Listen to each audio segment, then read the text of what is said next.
The fact of the matter remains that no matter what we do, I think we are not going to be in a position where we are going to make stress zero. Most of the very fine education systems, whether it's Finland, whether it's the UK, the United States, tend to be very student centric. The second most important aspect is students are given the freedom and the space to try and figure out what is it that motivates them themselves. Since education is a package deal, there are going to be certain aspects, certain subjects which they don't really like, which means at the end of that particular volunteer work or extracurricular activity, the student is able to get satisfaction from the results that they get.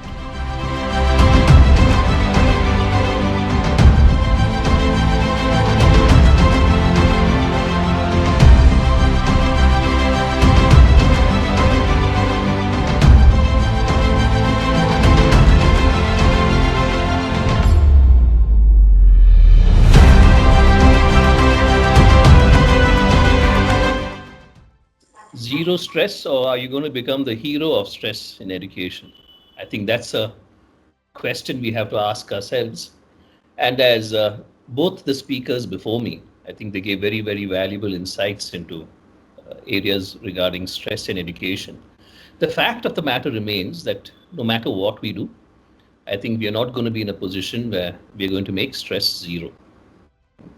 The opportunity, I guess, is how is it that we are going to ensure that we're able to manage the stress?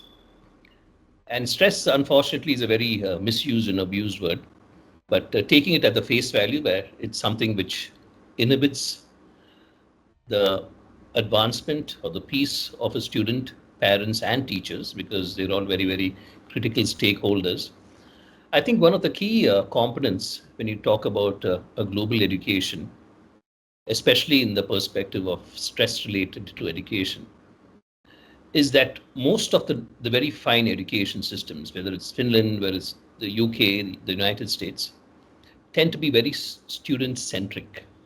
When I say student centric, it means that the student tends to be the center of all the activities being done in these institutions.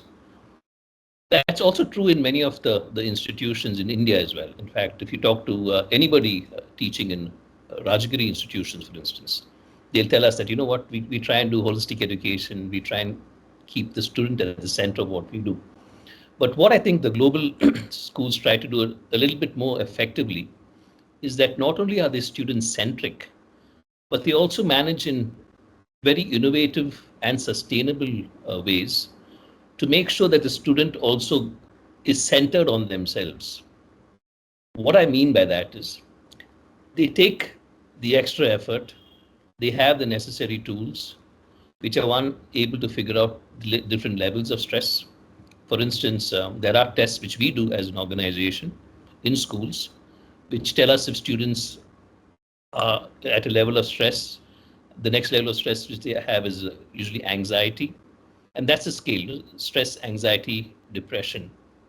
There are tests which are actually done in school-going children of varying age groups, which help you identify whether a child is stressed, whether it's anxious or depressed, so that you can do follow-up action accordingly.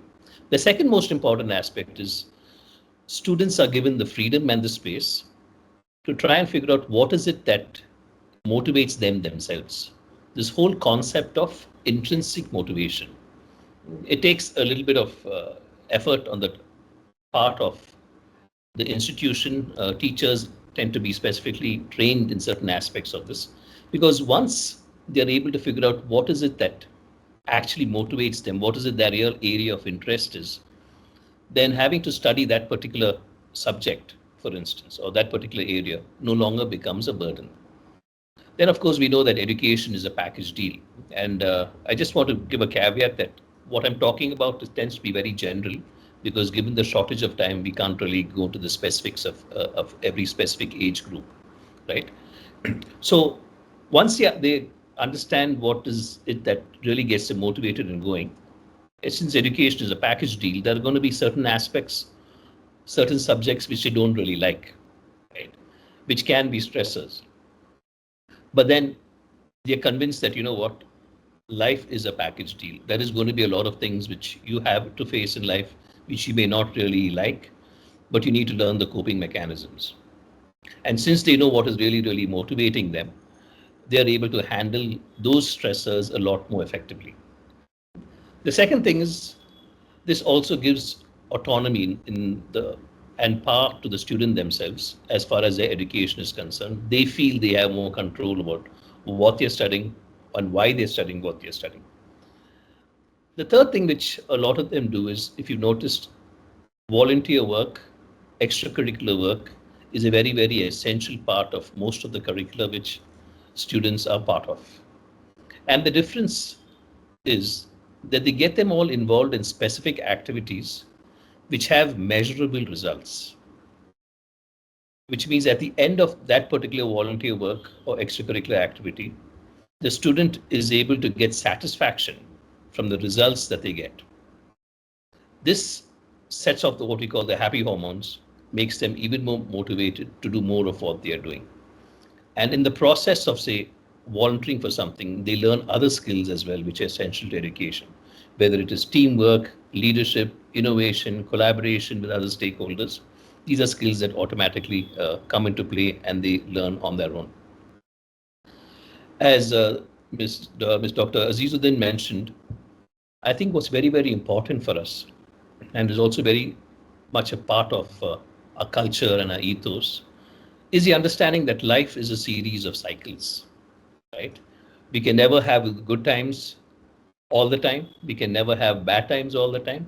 It's a mix of good and bad. So how do we deal with the natural cyclical aspect of nature and human life? Right? One is helping students become more aware of that aspect.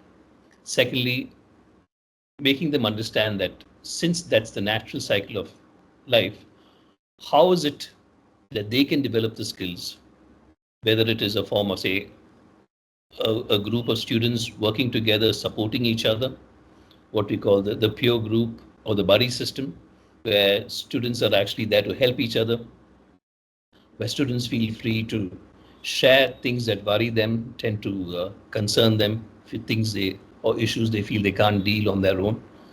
Build some sort of a support group which students can feel a part of.